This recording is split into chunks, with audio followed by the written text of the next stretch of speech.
tous et à toutes. Je suis très heureuse de vous retrouver. Donc, l'idée, c'est de partager un moment ensemble pour parler de cette question de la transition et spécifiquement le programme qu'on a créé pour aider des jeunes lycéens qui entreraient dans l'enseignement supérieur. Donc, tout d'abord, un premier point, je pense, qui est important de documenter, c'est tous les enjeux qui ont attrait à la transition, c'est-à-dire le moment où on passe d'un cycle à un autre et on sait que l'entrée dans l'enseignement supérieur n'est pas chose aisée. On a plusieurs chiffres qui viennent documenter qu'effectivement, qu'une licence dans le premier cycle, surtout en 4 ans qu'en 3 ans, que les taux ne sont pas si faciles et qu'effectivement, que c'est un moment de perturbation. Donc, ce que nous dit la recherche sur cette transition post-secondaire, c'est que finalement, c'est un défi sur différents niveaux, sur un plan social, parce qu'il va y avoir une reconfiguration de son environnement, sur un plan émotionnel, parce qu'il y a quand même pas mal de bouleversements, sur un plan vocationnel, parce que finalement, il commence à se confronter au réel de ses choix, ça affine sa construction identitaire, et sur un plan académique, puisqu'on va avoir une problématique pour se confronter à de nouvelles exigences académiques. Donc, toute la recherche a documenté ces phases de transition qui sont souvent dans les changements de cycle, et tout particulièrement lorsqu'on passe de l'enseignement secondaire vers l'enseignement supérieur. Donc finalement, cette question de la transition postsecondaire, elle est documentée en recherche avec deux aspects. Tout d'abord, ce qu'on appelle une transition écologique, c'est-à-dire c'est vraiment des changements dans l'écosystème qui vont générer des perturbations et la nécessité pour le jeune de s'adapter à cet écosystème. C'est-à-dire le fait que, par exemple, quand on est au lycée, on va avoir l'emploi du temps, on n'a pas forcément de trous, donc on n'a pas forcément appris l'autonomie, et puis on bascule dans un monde où tout d'un coup, en un seul été, vous vous trouvez avec des changements, on peut s'éloigner du foyer familial, on peut avoir des cours, effectivement, on a des trous dans l'emploi du temps, comment on arrive à gérer ce temps-là. Donc, ce qu'on appelle une transition écologique et qu'il faut essayer de s'adapter. Une deuxième volet, c'est une transition psychologique qui est vécue par le jeune, c'est-à-dire qu'il va y avoir des bouleversements au niveau de sa construction identitaire notamment. Et donc, ici, cette transition, il va devoir trouver de nouveaux points de repère. Et ces deux changements, c'est-à-dire quelque chose qui est extérieur à lui et quelque chose qui est intérieur à lui, va venir le mettre au défi de devoir s'adapter dans un temps très, très court. Donc ça, la recherche a documenté et finalement, il y a des profils pour qui tout va bien et ça coule tout seul et ce n'est pas une problématique. Pour d'autres profils, c'est un peu plus compliqué. Et cette phase de transition, elle vient notamment poser la question du développement vocationnel de l'enfant. Et qu'est-ce qu'on sait sur le développement vocationnel en vrai, c'est un processus de développement, c'est-à-dire c'est déjà un processus qui est continu. Il n'y a pas un jour où on sait qui on est, on sait qui on n'est pas. C'est un processus qui est continu, qui est plutôt actif à partir de l'âge de 15 ans et qui suit une séquence en 3 temps. Une phase d'exploration, ce besoin d'explorer, d'avoir une exploration vocationnelle, de tester, d'expérimenter. Dans certains cas, ça peut commencer avec s'intensifier au fur et à mesure et dans certains cas, l'exploration va être plus ou moins longue. Cette exploration va mener à des prises de décision, c'est-à-dire plein de moments où on va décider des choses, notamment quand vous les voyez en fin de seconde, on fait ses choix d'options en fin de première, etc. Mais la difficulté, c'est d'être en phase de construction identitaire et c'est ce moment-là de perturbation qui est plus ou moins délicat pour certains profils et pour arriver au choix. Et ce choix va amener à la décision d'un parcours dans l'enseignement supérieur. Et donc, ces moments-là, certains processus vont se suivre naturellement, d'autres personnes vont être dans une phase plutôt d'indécision vocationnelle. Et là, dans certains cas, il y a besoin de se poser, d'expérimenter et de pouvoir explorer différentes choses pour après prendre une décision et formuler un choix. Ce qui nous a donc amené à s'intéresser à cette question de développement vocationnel à l'université et aux transitions scolaires, puisqu'ici, on sait finalement que cette phase de décision, elle va être avec plusieurs facteurs qui vont entrer en compte, des facteurs psychologiques, la question de l'estime de soi, la question de la motivation, également l'influence de votre contexte familial. Et finalement, cette phase de transition, dans notre système à nous, mais il faut qu'il fasse un choix et on s'est dit peut-être qu'il faudrait offrir un temps supplémentaire de décantation, un temps pour expérimenter, un temps pour se trouver.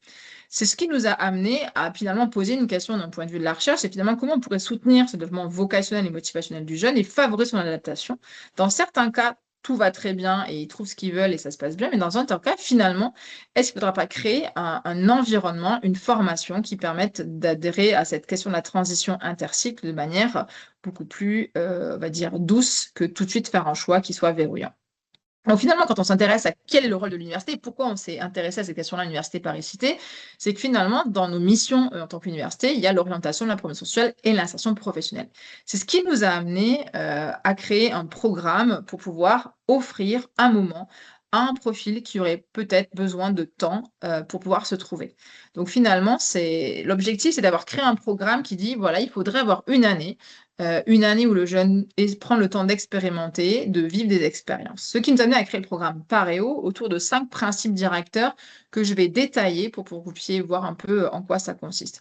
Le premier principe, c'est de dire finalement, quand un jeune fait ses choix d'orientation au lycée, il imagine des choses, mais finalement, il ne peut pas tester les choses.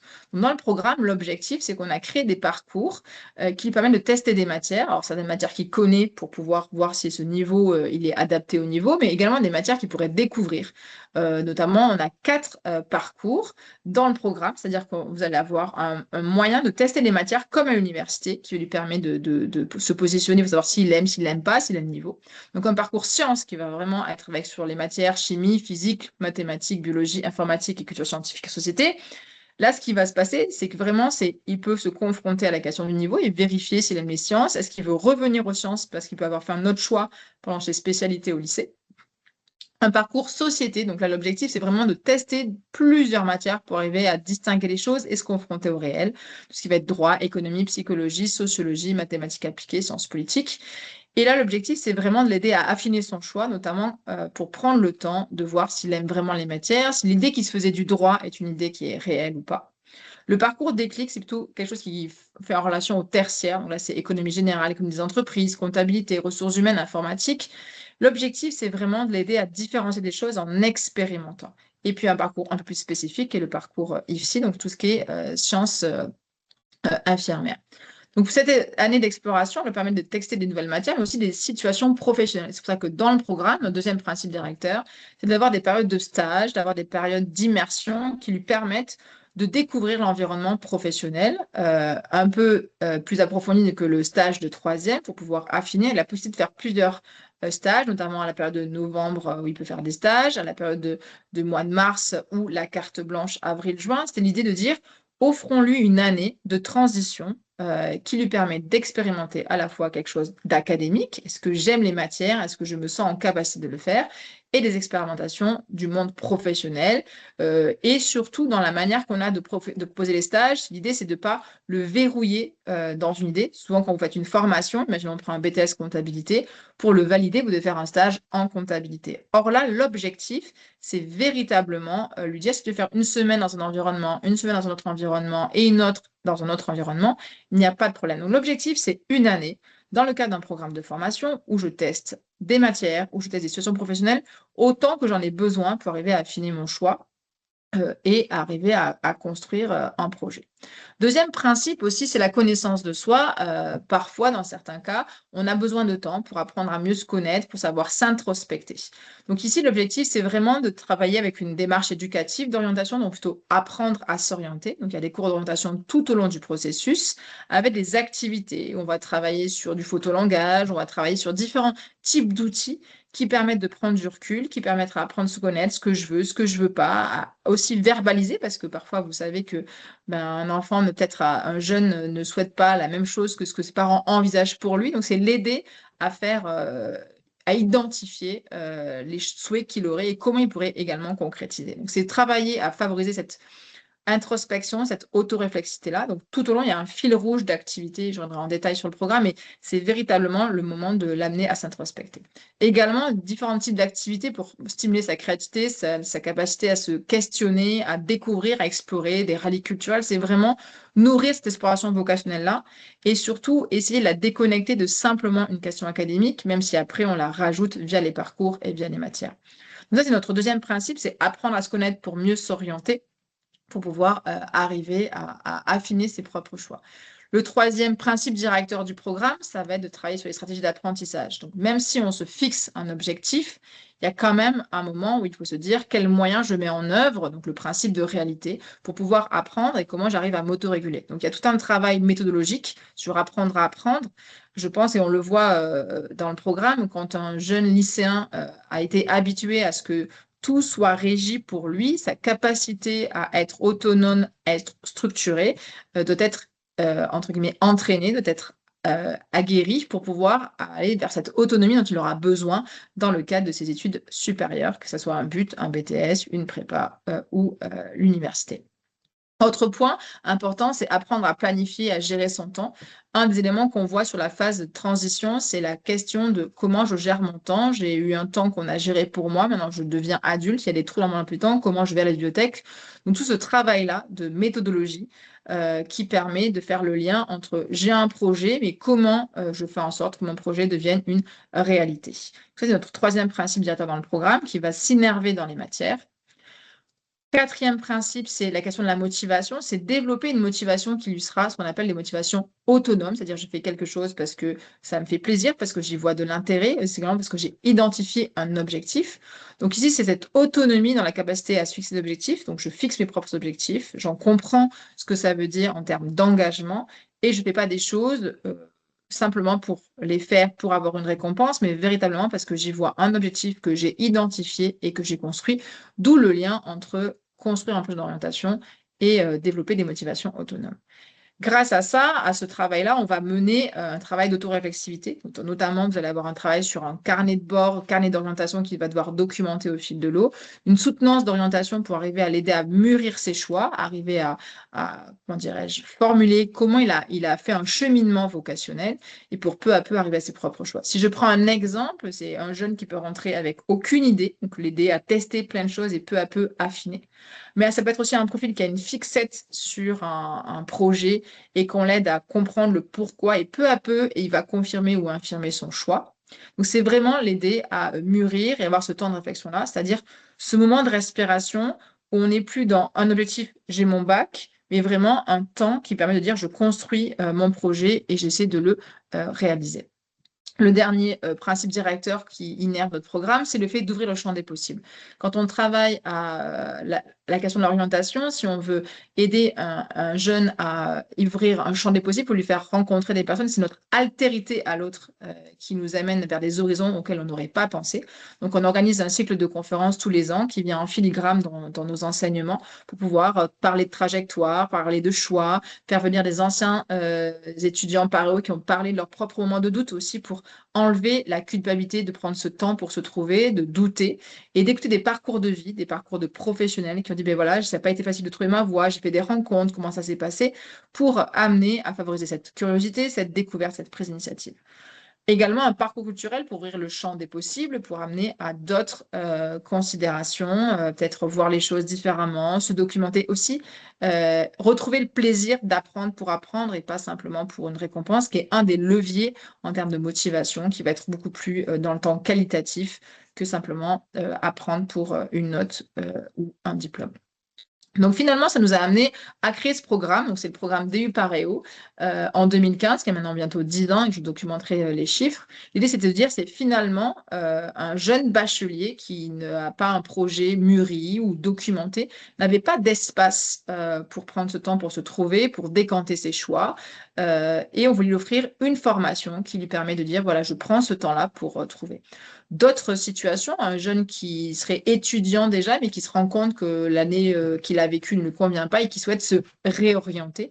L'idée, c'est d'avoir dans un même programme, donc le DU Paréo, à la fois un programme pour un néo-bachelier, donc qui a besoin de ce temps de décantation, et un réorienté, c'est-à-dire quelqu'un qui a commencé un parcours et qui se rend compte au bout de quelques mois, ou même après une licence où ça n'a pas forcément été quelque chose qui lui est convenu, de pouvoir se réorienter. C'est d'avoir dans un même programme un dispositif qui est a priori et un dispositif qui est a posteriori. Dans les deux cas, on est sur Parcoursup, à l'époque APB en 2015, 2016 et maintenant sur Parcoursup. Donc c'est un choix aussi.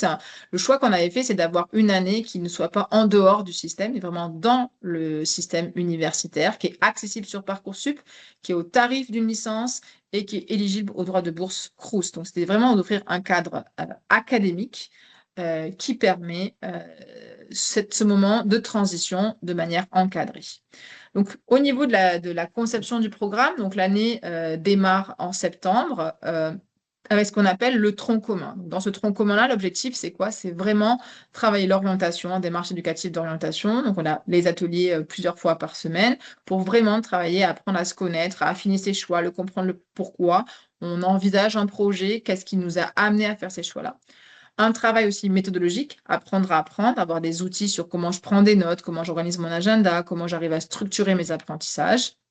Aussi, tout ce qui va être projet pédagogique pour essayer de s'ouvrir à différentes choses, aider potentiellement ses camarades dans certains cas si les profils sont plus aptes dans certaines matières, notamment en maths ou en anglais, pour développer cette capacité à être en responsabilité.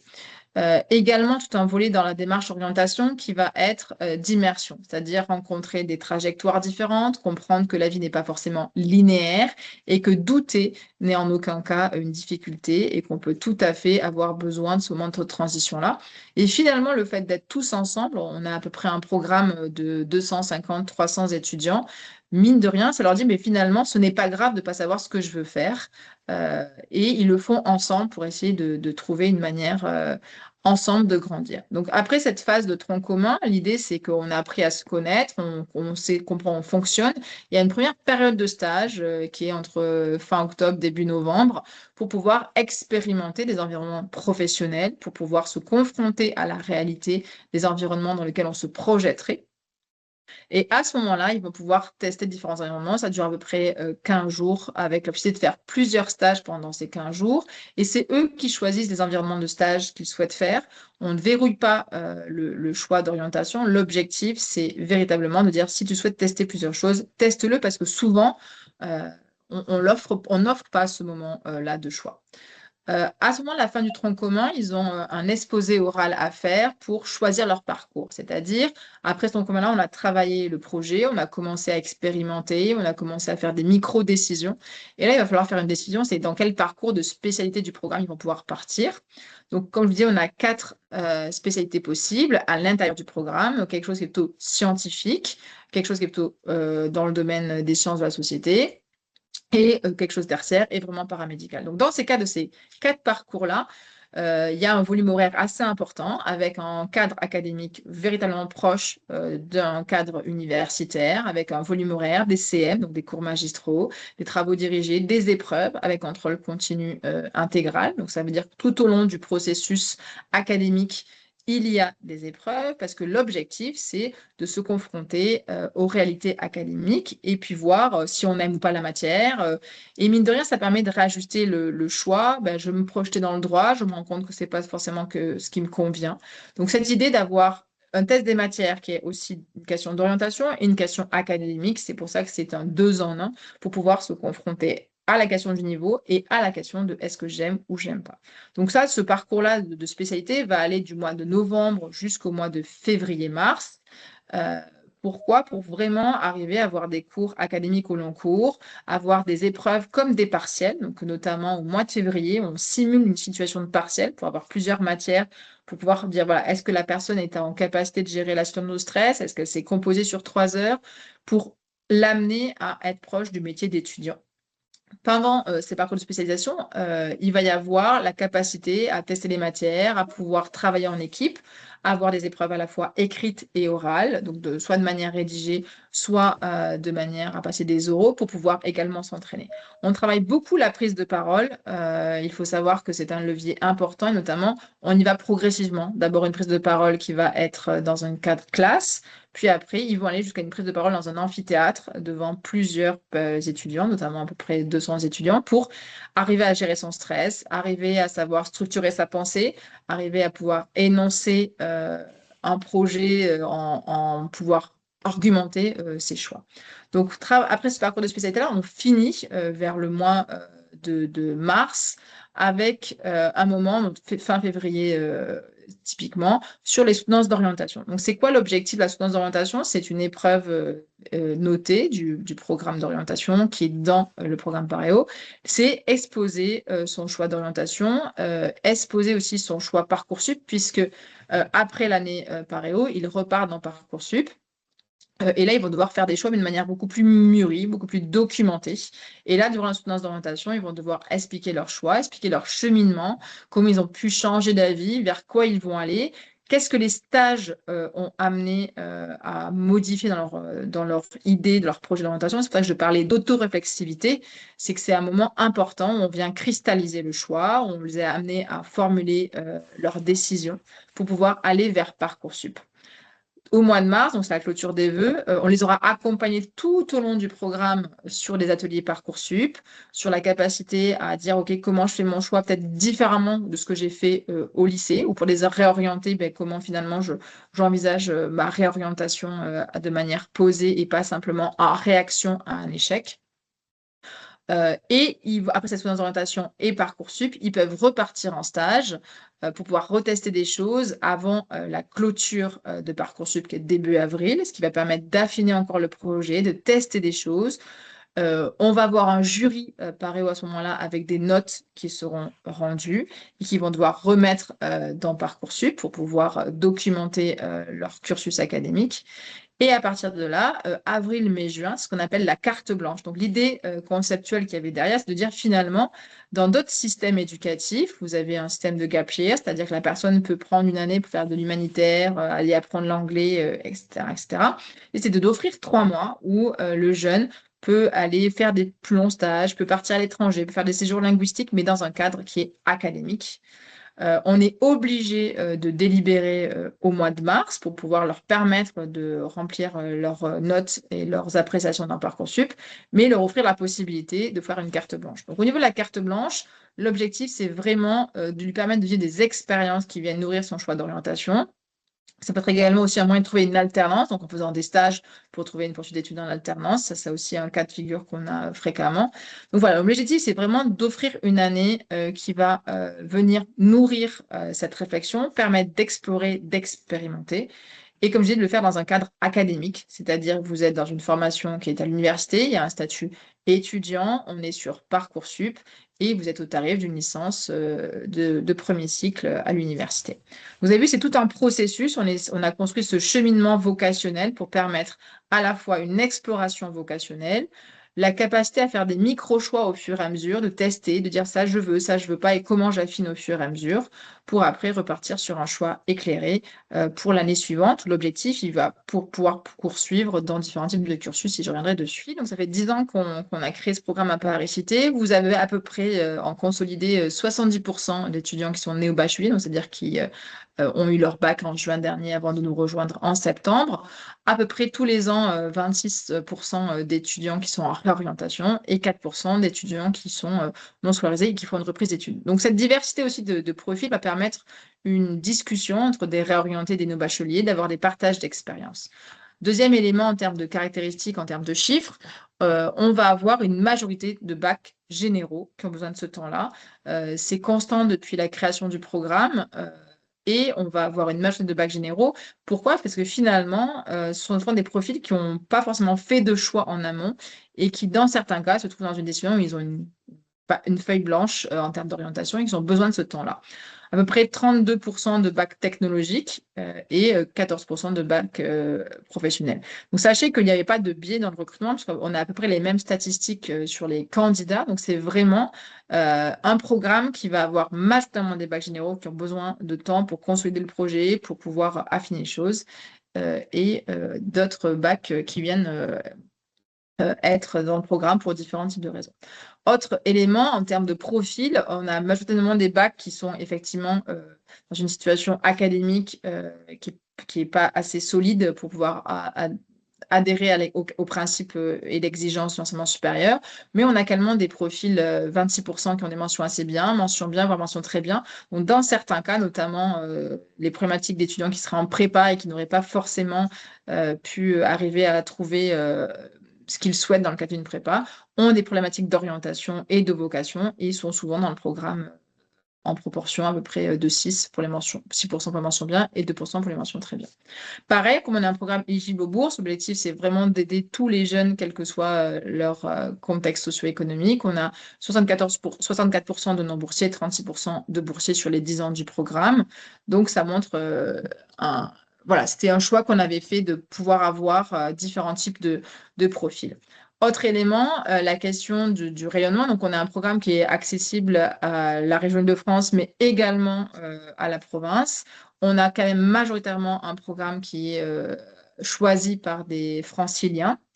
avec que ce soit l'Académie de Créteil et Versailles, mais on est éligible pour tous les jeunes, quel que soit leur lieu de résidence. Et on n'a pas de critères géographiques. En termes de poursuite d'études et de trajectoire post-programme, on a maintenant un recul d'un certain nombre d'années. Je vais vous faire juste un focus pour respecter le timing sur l'année 2019-2020. Donc, on voit finalement un principe assez simple qu'on avait posé dès le début de la création du programme, c'est de dire on ne peut pas prédire la trajectoire du jeune, donc on ne va pas verrouiller ses choix. Donc, on voit quand même des constantes. On a à peu près 30% de diplômés qui poursuivent donc en licence, une partie en BTS but également, et d'autres en parcours IFSI, c'est normal puisqu'on a un parcours IFSI. Donc on voit bien qu'en termes de trajectoire, on a quand même des jeunes qui arrivent à construire un projet qui était initialement sur des profils où ils ne savaient pas forcément ce qu'ils voulaient faire. Et si on fait la poursuite d'études sur le premier diplôme obtenu, on voit qu'on a quand même des résultats assez conséquents sur des profils qui étaient initialement faibles, puisque 88% ont validé leur année N+1, et d'autres vont aller jusqu'au bac+2, bac+3, alors qu'on était initialement sur des profils qui était sur un plan académique assez fragile. Donc, ce programme, on l'a créé depuis maintenant 10 ans. On a été lauréat du Tour de France des parcours de réussite en 2018. Puis après, on a obtenu un certificat d'excellence sur l'accompagnement à la réussite étudiante en 2020. Et puis, parallèlement, également, on a voulu que ce soit un programme national pour permettre à tous les jeunes de pouvoir y avoir accès sur le territoire. Donc, on a travaillé avec le ministère pour que ça devienne un diplôme d'État dans le code de l'éducation et que ce soit donc une formation qui soit labellisée au niveau du territoire. Et dans le dernier programme, le plan à venir pour l'orientation, nous sommes donc mentionnés en mesure 17. Donc l'idée, c'était vraiment d'offrir ce programme-là, pas forcément que en région Île-de-France, mais de l'offrir sur tout le territoire pour pouvoir permettre à tous les jeunes de pouvoir candidater. Ce qui nous a amené à créer un réseau des programmes Paréo. Donc, l'objectif, c'est que les Paréo puissent discuter. Alors, même si tous les Paréo ont chacun leur maquette, je vous ai montré le programme de Paris Cité. Et donc, chaque DU Paréo dans les universités va adapter à son écosystème local son programme. Et juste, je vous ai mis une petite carte de France. Vous retrouvez sur le site de la Lab School les différents programmes où ils se trouvent, mais également dans Parcoursup, vous pouvez retrouver les DU Paréo qui sont ouverts pour la campagne Parcoursup qui va s'ouvrir ici. Donc, l'idée, c'était vraiment d'avoir une année pour trouver sa voie, pour prendre le temps de faire ses choix, pouvoir les documenter et arriver à les documenter à la fois d'un point de vue de apprendre à se connaître, mais également apprendre à expérimenter ou à découvrir des environnements professionnels. Donc là, ça permet d'avoir des choses sur le territoire, mais ce qui nous a amené aussi à traiter la question de documenter là, en recherche nos projets. Donc, ce qui nous a m'amené à créer une école de laboratoire au sein du Centre Borély à l'Université Paris-Cité, où l'idée, c'est de pouvoir travailler. Je vous ai mis quelques photos pour illustrer les ateliers d'orientation qu'on peut faire. On travaille par photolangage, on travaille en groupe aussi pour l'orientation. L'objectif, c'est pouvoir avoir des discussions et pas rester seulement dans un rapport individuel à ces questions d'orientation et de doute. Donc, on travaille beaucoup sur ces questions-là. L'objectif, c'est de pouvoir mener à terme des recherches interdisciplinaires, donc notamment de faire dialoguer sciences, mathématiques et sciences de l'orientation pour appréhender le processus du développement vocationnel et la question de la transition dans le cas présent. On développe également des projets de recherche à l'Université de Laval au Québec, puisque les personnes qui ont été pionniers sur la question de la transition, c'est le Québec et tout particulièrement avec la question du CRIP Laval auquel nous sommes affiliés, qui mène ces projets-là sur l'étude des trajectoires vocationnelles, mais également les cégep, parce que vous savez qu'au Québec, il y a un établissement qui est intermédiaire entre la fin du secondaire et l'entrée à l'université, ce qui permet une période de transition. On mène aussi, donc dans ce projet de transition, on essaie de comprendre les choix vocationnels des jeunes néo-bacheliers pour voir qu'est-ce qui se passe quand ils font des choix pour aller en licence, quand ils font un but, comment la trajectoire et quels sont les déterminants interpersonnels, intrapersonnels qui vont rentrer en jeu dans ces choix et comment, mine de rien, on peut documenter la question du développement vocationnel dans l'entrée dans l'enseignement supérieur pour nous aider à continuer à affiner et améliorer cette question qui semble capitale. Donc, on a mené cette étude qui est en cours. Je voulais juste vous donner quelques statistiques, mais ça va permettre de documenter à terme ces questions-là et arriver à produire des travaux de recherche. Comme on sait que la question de la transition suppose aussi de savoir travailler l'orientation au secondaire, on mène également un projet de recherche pour développer l'autoreflexivité des jeunes. Ça s'appelle le projet Métatuteur Construit ton avenir, où l'objectif, c'est de travailler en amont, seconde, première, terminale, sur l'autoreflexivité, la question de l'orientation, pour préparer la transition et peut-être pas avoir besoin d'une année de transition en tant que telle, mais essayer d'amener à une auto-flexibilité dès la seconde, la première et la terminale. Donc l'idée, c'est vraiment de travailler avec un programme qui existe pour la transition spécifiquement sur un profil qui serait indécis ou qui aurait besoin de temps pour faire son choix, et un programme qui est au lycée, donc sous la forme d'un jeu. Donc on a travaillé avec plus d'une cinquantaine d'établissements pour une première expérimentation et on va en mener une autre pour la rentrée 2027 pour travailler aussi avec trois programmes, un programme pour le jeune, un programme pour l'enseignant, mais aussi un programme pour le parent sur comment accompagner son enfant dans son choix d'orientation, quel type de posture adopter, quel type de pratique parentale. Donc l'idée, c'est d'avoir une recherche qui mène à la fois un programme d'accompagnement sur l'élève, sur l'enseignant et sur le parent pour comprendre comment on peut continuer à améliorer les processus d'accompagnement. Et dernier point, si pour ceux qui sont là sur la région Île-de-France souhaiteraient poursuivre ces échanges, on a mis en place un cycle de conférences et je vous ai mis le QR code pour vous inscrire, qui est exclusivement en présentiel. Donc la prochaine conférence a lieu le 10 février au Conseil régional de la région Île-de-France. Donc l'idée, c'est comment accompagner la prise de décision, c'est finalement comment arriver à accompagner son enfant dans son choix, de ne pas décider à sa place, comment également on peut vivre les questions de choix de son enfant et ne pas se projeter dans la question de l'orientation de son enfant. La première conférence était sur l'exploration vocationnelle, c'est finalement comment on peut accompagner à élargir le champ des possibles, à commencer à discuter, à dialoguer sur la question de l'exploration vocationnelle et également à nourrir sa motivation, ce qui est un point important dans certains cas. Et on pourra se retrouver pour les ateliers au mois de mars à la Lab School sur la question de comment accompagner un parcours non linéaire. On sait que parfois la vie n'est pas toujours aussi simple qu'on le souhaiterait. Et dans certains cas, il y a des moments où on passe par des chemins de traverse. Donc finalement, en tant que parent, comment traverser cette période-là et comment aider son enfant à cheminer le mieux possible durant cette première phase de construction identitaire quand ils sont des jeunes adultes émergents. Donc si ça vous intéresse, vous pouvez vous inscrire. C'est exclusivement en présentiel. Donc pour l'instant, c'est que sur la région Île-de-France. On a travaillé avec l'agence Oriane de la région Île-de-France. Mais voilà, peut-être qu'à terme, on développera d'autres formats. Mais l'idée, c'est vraiment d'accompagner les parents parce qu'on sait à quel point c'est un moment complexe, à la fois pour le jeune, mais également pour le parent. Donc, si vous voulez trouver d'autres informations complémentaires, je vous ai mis les liens vers la Lab School. Vous pouvez trouver des vidéos de nos alumni, témoignages, tout le programme détaillé et également les projets de recherche qu'on mène au Centre Borelli sur les questions de faire dialoguer les sciences mathématiques et les sciences de l'orientation. Je crois que j'ai respecté le timing et je suis à votre disposition pour les questions. Questions dans l'espace Q&R. La première, c'était Hélène qui demandait si l'élève obtient un diplôme à la fin de l'année ou bien si c'est simplement une passerelle vers une orientation future. Oui, alors c'est un diplôme, il obtient un diplôme universitaire, mais ce n'est pas un bac+1, mais c'est un diplôme, il obtient un diplôme universitaire. À partir de quoi ce diplôme-là, il va avoir des notes. Ces notes, elles sont sur un plan académique dans ses matières, des parcours et les matières du tronc commun, ce qui permet aux commissions Parcoursup, quand elles vont étudier les dossiers, d'avoir une idée du profil du niveau.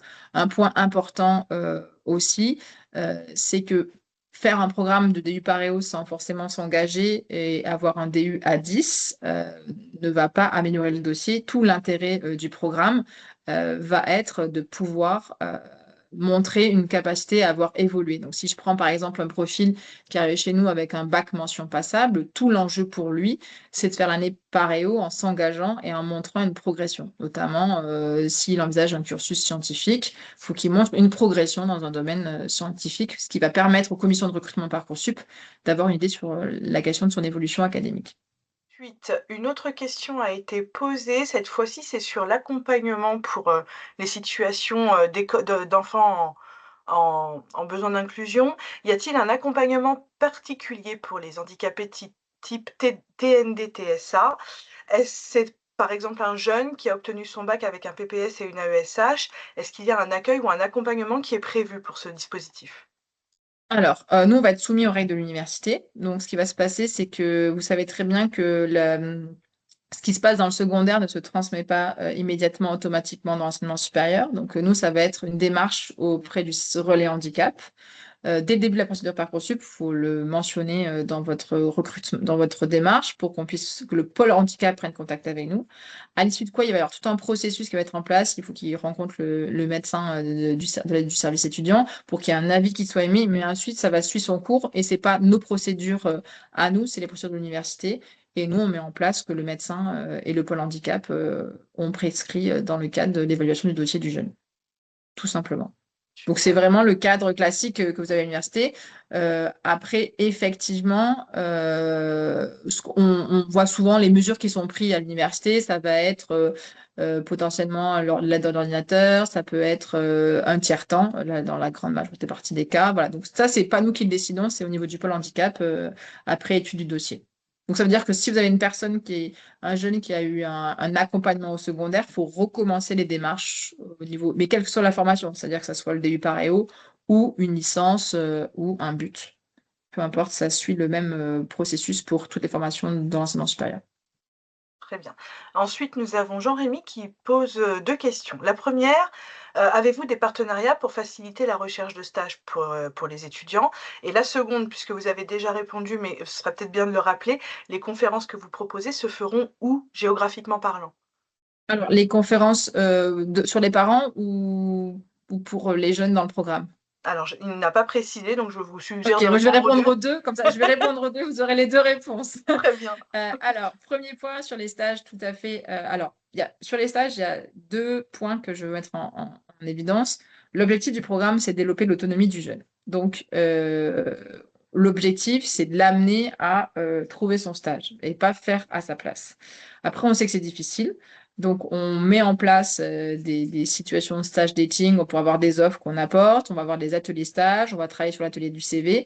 Donc, on met en place un écosystème, mais on veut que ce soit le jeune qui se mette à travailler pour trouver son stage. Donc, et surtout qui arrive à faire des démarches, etc. Donc, ça se passe plutôt bien, mais ça demande un engagement de sa part. Et ce qu'on souhaite faire dans le programme, c'est l'amener à devenir autonome et responsable, même si nous, on offre un accompagnement, on offre des offres, ce genre de choses.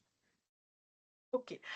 Une question, qu'on se pose, plus globalement, est-ce que Paréo peut être, intégré en rentrée différée? Oui, alors on a 2 rentrées, alors j'en ai pas, forcément, parlé, parce qu'on est en phase Parcoursup. Donc vous avez une rentrée, en phase, initiale, donc c'est-à-dire, au tout début de la phase Parcoursup. Donc il y a la première candidature, donc là on va faire des process de recrutement et je vais en parler, dans 2 minutes. Pendant la phase complémentaire, on est également accessible et également on a une phase de recrutement pour une rentrée décalée en, novembre. Donc là, ce qui se passe, c'est que dans le processus de recrutement, c'est le même pour toutes les phases, que ce soit une candidature en phase initiale, une candidature en phase complémentaire, une candidature en rentrée décalée. Le process est le suivant. Un dossier à compléter sur Parcoursup, donc avec les pièces classiques, mais en plus, il sera convoqué, quelle que soit la phase à laquelle il candidate, donc initiale, complémentaire ou rentrée décalée, à un entretien présentiel de motivation qui va durer à peu près une matinée. Dans cette matinée, il va y avoir tout d'abord une première partie qui va être des tests, français, culture générale, le maths. Un peu, c'est pour diagnostiquer un niveau médian du jeune, quel que soit son bac d'origine, et un entretien de motivation collective pour voir sa posture. Ils ont un travail à faire en groupe et on observe comment le jeune se positionne. L'objectif, c'est quoi? C'est avoir des éléments et des indicateurs qui soient complémentaires simplement à un dossier où on sait que le jeune lycéen, on aura les appréciations des enseignants, mais mine de rien, c'est voir sa posture, son engagement et comment il interagit dans le groupe. Donc, c'est pour ça que on fait une sorte de péréquation entre un score qu'on donne au dossier, un score qu'on va donner aux entretiens présentiels pour émettre un classement et dire oui ou non parce qu'on a une formation sélective. Donc OK. voilà, donc quelle que soit la phase dans laquelle il se trouve, c'est-à-dire si vous candidatez en phase initiale, donc au mois d'avril, vous allez être convoqué, nos entretiens auront lieu cette année début mai. Donc là, vous êtes convoqué à Paris Cité dans nos locaux pour passer les entretiens. Puis quand la phase complémentaire ouvre, vous pouvez poser un choix pour la formation et pareil, on vous convoque en entretien, que ça soit donc à compter de la fin juin jusqu'à la mi-juillet. Et puis on reprend les recrutements fin août, début septembre, parce qu'on essaie de lisser nos capacités d'accueil sur cette période-là pour offrir plusieurs moments de candidature. Et quand une personne, imaginons, a commencé un cursus et qu'elle souhaite se réorienter, on a également une phase de recrutement où il candidate à la clôture de Parcoursup sur notre propre site internet, donc vers le mois d'octobre. Même process, dossier écrit plus entretien de 3 heures présentiel pour une rentrée décalée début novembre. OK. Alors avant de continuer sur les questions, je tiens à rappeler à tous et à toutes que ce webinaire est enregistré et il sera disponible sur la chaîne YouTube de la fédération PEP, dans les prochains jours et la présentation sera mise pour, nos responsables d'association sur le centre de ressources. Donc il ne faudra pas hésiter à aller les récupérer, heu, quand vous en aurez besoin et nous transmettre vos questions par mail s'il y en a d'autres, résiduelles, auxquelles on Mm. s'attachera à répondre. Alors, pour continuer dans les questions, il est demandé si l'élève est attiré par les arts, est-ce que le programme Paréo est adapté? Alors, je préfère répondre non. Alors, il peut être adapté parce qu'on va lui offrir l'espace pour pouvoir le faire, mais on n'a pas encore. Alors, c'est un programme qu'un jour, j'espère, créer sur un parcours art, lettres et artisanat. Mais ça prend un peu plus de temps à faire, mais c'est pas spécifiquement pour. Donc, on a des profils, tous les ans, on a des profils qui sont attirés par les arts. On arrive à leur offrir un espace d'exploration dans ce domaine-là, mais on est pas spécifiquement sur ça. Donc ça, c'est quelque chose qu'on créera à un moment donné ou à un autre, mais pour l'instant, je préfère répondre que non, et que c'est quelque chose qu'on permet, puisqu'on a des profils artistiques depuis la création du programme, mais on n'est pas dédié à ça, donc je préfère répondre non. Mmh, très bien. Ensuite, il y a une question alors très spécifique terrain, j'ai un monsieur qui demande quelle est la spécificité du programme Paréo de Lille? Je ne sais pas si vous pouvez Alors, répondre à cette question? non, je ne peux pas répondre à cette question. Lille, je ne sais plus s'il va le réouvrir cette année ou pas. Mais normalement, sur chaque université, ils ont leur descriptif de programme, et notamment dans Parcoursup, dans chaque fiche de DU Paréo, donc pour regarder localement. Donc quand vous travaillez dans Parcoursup, vous tapez DU Paréo, vous pouvez avoir la liste et la carte de France. Et normalement, chacun doit renseigner le descriptif de sa formation. Euh, pour préciser les parcours qu'il aurait, qui sont peut-être pas les mêmes que les nôtres. Souvent, c'est lié à l'écosystème universitaire dans lequel il s'inscrit. Mmh, OK. Alors j'ai une nouvelle question qui me traverse l'esprit là en tant que représentante de parents d'élèves à la PEP. Paréo, vous l'avez dit tout à l'heure, n'est pas présent dans toutes les académies. Mm. La question qu'on peut se poser, c'est comment est-ce qu'on pourrait le faire rayonner sur tout le territoire? Et surtout, est-ce que vous voyez un rôle que la fédération PEP pourrait jouer pour favoriser ce rayonnement? Bah, déjà, c'est très gentil de nous accueillir. Ça, c'est un premier point. Je pense que le fait d'en parler aussi en termes de parents, alors juste, je vais vous donner une anecdote, mais il faut savoir que depuis la création du programme, il y a des jeunes qui nous disent qu'ils ont menti à leurs parents pour venir chez nous. Parce qu'ils disent, ben, vous savez, moi, si je leur dis que j'ai pris l'année pour trouver ma voie, ils disent que c'est une année perdue. Donc, je pense que le plus beau cadeau que vous pourrez faire à vos enfants et pour soutenir le programme, c'est que je pense que culturellement, la France a du mal à comprendre l'année de transition. C'est pas dans notre culture. On se dit toujours, il faut faire tout droit, il faut qu'il fasse son choix, tout est pressé, tout le monde est, voilà. Quand vous prenez le Québec, il est normal de tester. Quand vous êtes au cégep, il y a plusieurs possibilités de tester, de revenir, de repartir. Et je pense qu'on a un effort à faire de changement, de faire évoluer notre matrice culturelle. Donc, si vous avez un enfant qui, vous voyez, qui doute, je pense qu'il faut lui dire de ne pas hésiter de prendre ce temps-là pour se construire. Parce qu'on le voit depuis la création du programme, et si je prends les entretiens que j'ai eu aujourd'hui avec des jeunes pour faire des points, ou hier, ben en fait, je vous prends un exemple très simple, une jeune femme une élève, qui me dit, ben, moi, je veux faire avocate. Alors, au bout de 3 secondes, je comprends rapidement que c'est pas forcément son choix. Et je dis, mais, parce on discutait de différentes choses, et elle s'intéressait à la cosmétique. Elle me dit, mais maman va jamais vouloir. Donc, je pense que faire rayonner le programme Paréo, c'est si votre enfant se trouve confronté à cette question du choix et de ce besoin de ce temps, c'est de le soutenir dans sa démarche. Après, quant au rayonnement institutionnel, on travaille le ministère pour pouvoir arriver à ça et puis voir comment on pourrait travailler les établissements, d'où le fait aussi qu'on essaie de monter des programmes pour le lycée, voire le collège pour l'accompagnement à l'orientation. Très bien. Encore une nouvelle question, est-ce que Paréo convient aussi à un lycéen qui n'a pas choisi, heu sa licence en fait, je pense j'essaie de comprendre le sens de la question parce qu'elle est posée, de manière un peu alambiquée. Je pense que c'est la situation, c'est Ok. un lycéen n'a pas choisi sa licence. Il voudrait refaire une remise à niveau pour des spécialités non prises. Est-ce que Paréo pourrait convenir à ce genre de cas de figure? Alors, je dirais pas que ça. Alors, c'est pas initialement créé pour ça, mais on le voit. de plus en on le voit qu'il y a des jeunes qui ont fait des choix de spécialité au bac, qui n'ont pas aligné leur choix de spécialité avec leurs objectifs.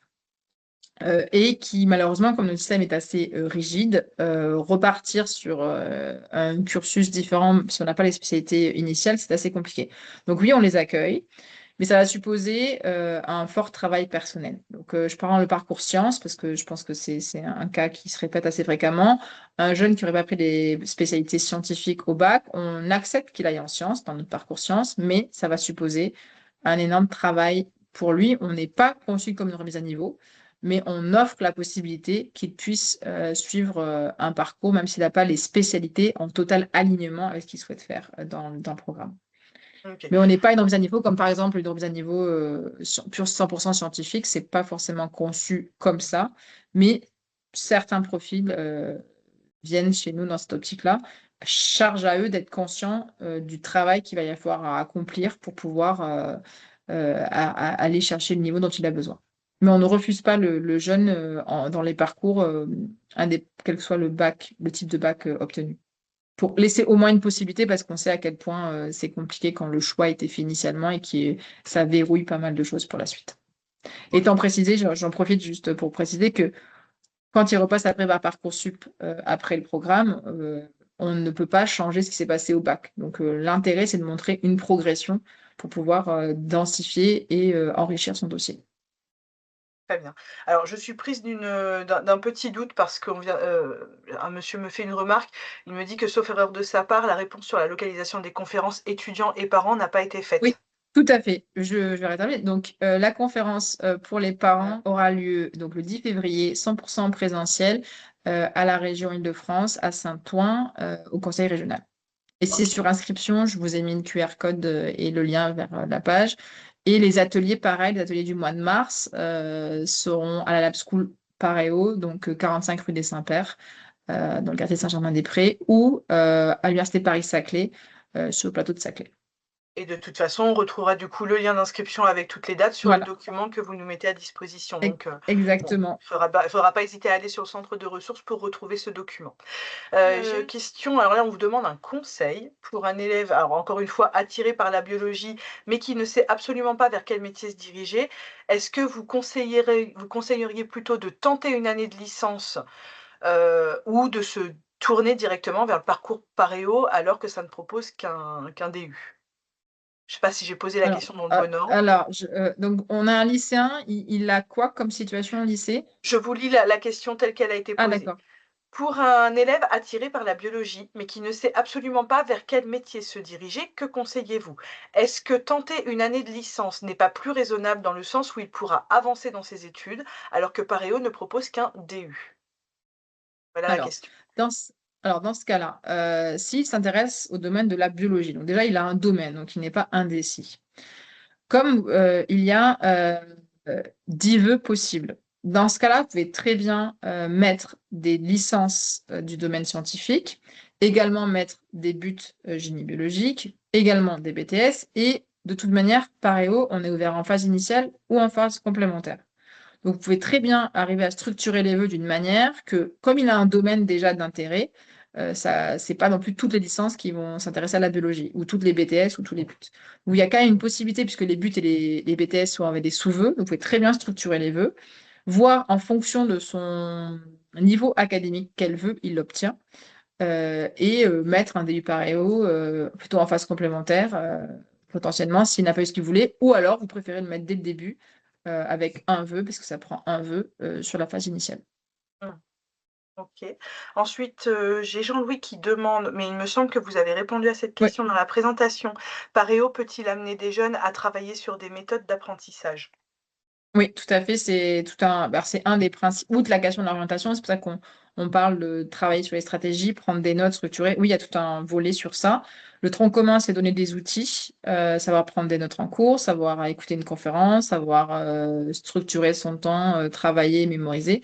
Et après, les parcours qui sont plutôt des cours d'amphi, l'objectif, c'est de savoir recapitaliser sur ce qu'ils ont appris et se confronter à un volet académique type plus universitaire Et dans ce cas-là, savoir mettre en place ces méthodes d'apprentissage. Donc oui, ça fait partie du programme, puisque c'est pas que savoir ce qu'on veut faire, c'est est-ce qu'une fois qu'on sait ce qu'on veut faire, on peut y arriver. C'est deux questions différentes. Trouver une bonne posture et bien Ouais. vérifier l'adéquation avec son projet.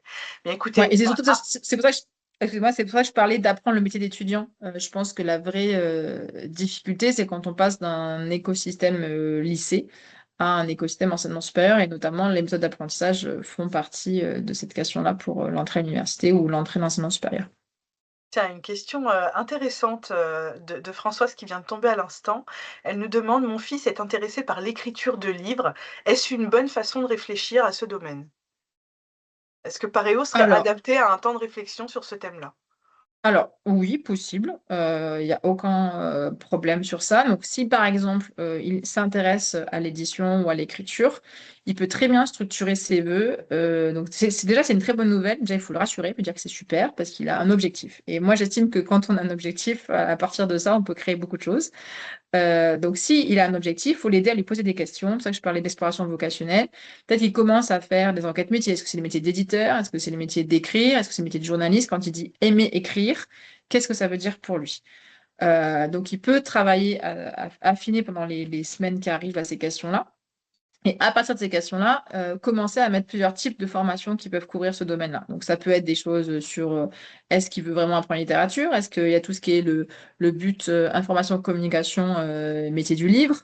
Ouais, ouais, vous voyez ce que je veux dire? Et si on voit dans ses vœux qu'il a besoin de ce temps pour se construire et affiner, il peut très bien mettre un début paréo. Mais là, déjà, il a un objectif aussi. Donc, il faut l'aider, un, à dialoguer et à rencontrer des personnes pour dire ça veut dire quoi pour lui, ce projet-là. Et ça, on peut le faire dès maintenant. C'est-à-dire qu'il n'y a pas besoin de prendre forcément une année parce qu'il n'a pas forcément une feuille blanche de lui d'orientation. Et un petit peu affiner les choses pour arriver à avoir des vœux qui séquencent avec des formations licence, but, pour pouvoir aller vers cette direction-là. Aussi prépa, aussi qui est tout à fait possible selon son niveau académique. Et potentiellement, s'il voit qu'il a besoin de temps, mettre un DU Paréo par la suite. Super. Bah, écoutez, pour Donc ma part j'espère que j'ai répondu aux questions. bah, c'est très précis. Pour ma part, j'ai fait le tour des questions qui sont posées dans le cadre de ce webinaire et je tiens à vous remercier pour la qualité de votre intervention. Je passe le relais à Christine, pour la conclusion. Ne vous inquiétez pas, accompagnez vos jeunes et tout se passera bien. Merci Merci à vous et beaucoup. très bonne soirée à tous. Merci. Merci à Merci, au toutes et à revoir. tous. Bonne soirée. Bonne soirée.